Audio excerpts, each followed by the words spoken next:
What is going on, guys? Welcome back to Motorfest. And well, as y'all know, today is once again Wednesday.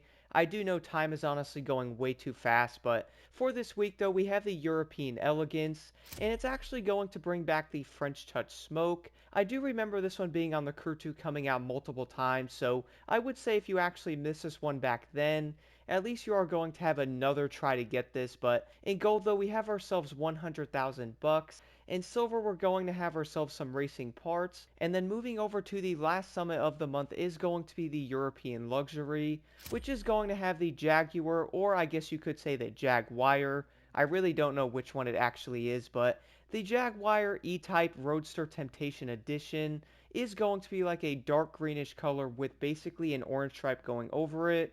And I would probably say those rims might actually be custom.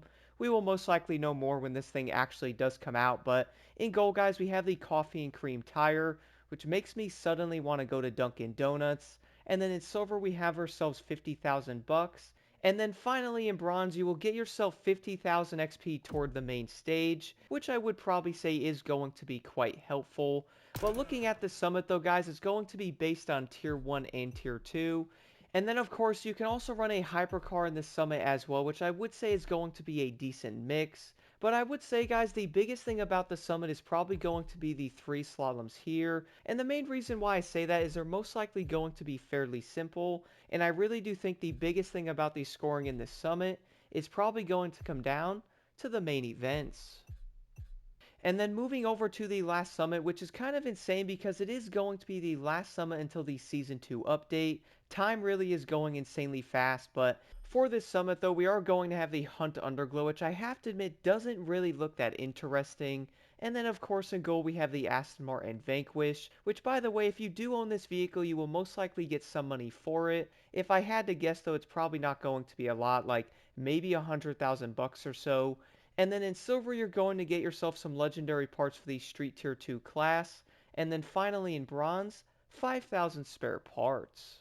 But now moving over to the European Elegance Summit here, guys, starting off with the first event is going to be the Modern Delicacy. So for this, you obviously have to use the Bugatti Chiron, which even to this day, I have to admit, guys, is going to be one of my favorite cars. Like, I do know back on the Crew 2, it probably wasn't that great, and I really never saw anybody actually run this car, but playing the Crew Motorfest, guys, I really do think many cars that we did think before weren't that great really are going to be all that much better now. But do keep in mind, I'm also running a wide body kit on this vehicle, so I haven't really tested that out if it's actually going to make a difference, but I will definitely be doing that here in the near future to really see if a wide body kit affects a vehicle.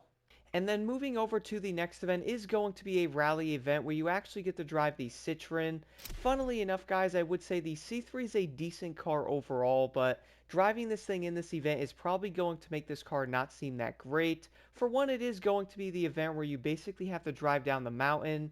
It's also going to be nighttime and raining at the same time, so you do know the C3 is most likely going to slide around corners.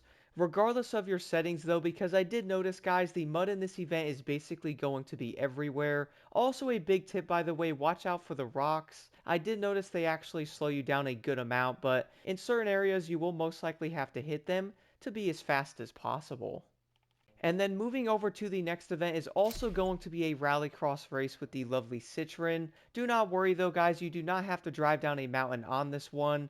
Funnily enough, it's actually going to be the only rallycross event, I guess you could say the only actual one in the entire game for that matter, but it's also going to be nighttime, so I would be pretty dang careful on this. But the biggest thing I would say about this event is easily going to come down to like these stone walls that basically go around the entire course.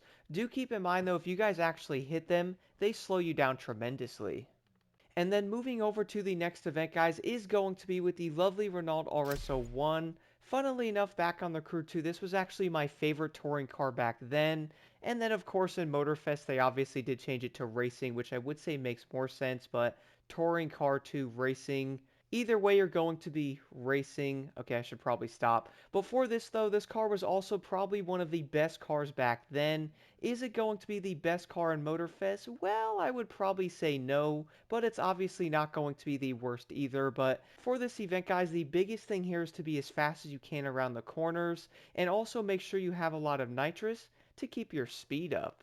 And then moving over to the next event is going to be a hypercar race. So for this one, it's actually going to be France. So I would probably say you're mainly going to see the Bugatti Gendodici, which I most likely did not pronounce that correctly, but that is by far probably going to be the best car you can possibly use in this one. And of course, knowing me, I'm most likely not going to use the best car, so I did obviously pick the Bugatti Chiron, which I have to admit isn't going to be the worst pick either, guys. Like, this car is actually great. I really do love the pro settings I have on this car. Like, it handles really well. It also has really good overall speed, but the biggest thing here is probably going to come down to the corners and how fast you can actually get around them with any of the Bugattis. And then moving over to the last race here, guys, is going to be a racing event. Before this, you can actually use a France vehicle in the racing category. So for this event, though, you're most likely going to mainly see the Bugatti Bolide, which I would say is going to be for good reasoning. Like, that car is going to be absolutely insane, and you can even argue it's probably going to be one of the best racing cars in the entire game. Like, it really is going to be that great. But for me, guys, I did want to run the Renault RS01. Even though it's not going to be the best overall pick for it, you could still get a decent time with a pretty decent score overall. And then moving over to the bottom here is going to be the 3 skills. So for these two guys, they're both going to be slaloms. And funnily enough, I actually decided to run a monster truck on both of them, which I would say you can probably run a hypercar like a rally, even probably a street tier 1 slash a tier 2, but I do like running oddball vehicle classes on them. Even running a monster truck, I still got over 150,000 points on both of these slaloms. And then for the final skill is going to be an escape. So for this one, I actually decided to run the Bugatti Chiron once again. And that's probably going to come down to the fact that I had a great time with this car in the 2 events in the summit. But for this, you can easily run basically any hypercar of your choice, which luckily many of the other hypercars are going to be great options for this one though, guys. But I really did have to use the Chiron. This car is going to be insanely fun to run, especially after the events in the summit, so I was like, you know what, let's jump into the escape here and really see what this car can do, and I have to admit, it did not disappoint. But the biggest thing about this escape though is you will basically have to jump onto the highway from the main road, and funnily enough, I pretty much crashed onto the highway. Like, I did actually flip and jump onto it, and I really do not know how I actually did that, but it was pretty dang awesome overall though, guys. But I would say this escape is not nearly as bad as last week. Now that will basically do it for this summit. I would say it actually was a pretty good time with a nice mix of events, and luckily with both of the slaloms you guys can actually use the exact same car and probably get well over 150,000 points, of course using a score breaker. But if you have any questions at all, let me know in the comments below, and as always, don't forget to hit that like button and subscribe for more insight.